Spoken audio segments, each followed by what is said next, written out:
A group of Canadian veterans is saying the government isn't doing enough for those who served.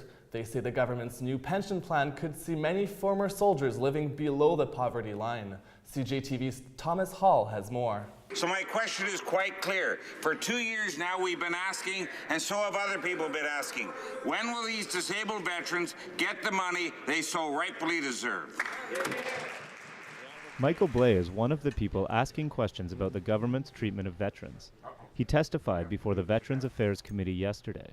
He says the government is putting injured veterans and their families at risk by shortchanging them on pensions. $40,000 is the minimum that it takes for a wounded warrior to provide shelter, food, and clothing. Not asking Cadillacs here, we're just asking to live.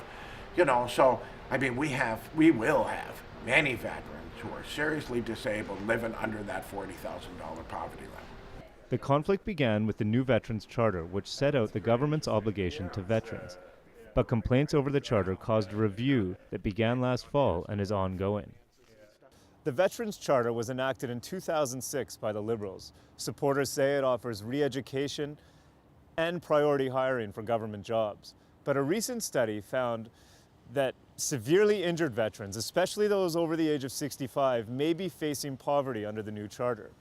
Michael Blais and others say they will continue to fight for what they feel the government owes them for their years of service. Well, the goal of the new Veterans Charter was to save the government lots of money.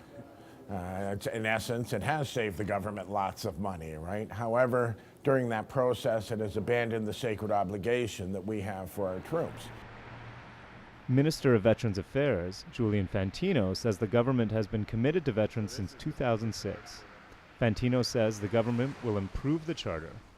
But for Blais and others, that's not good enough. And he says they will continue to fight for fair treatment. Thomas Hall, CJTV News, Ottawa.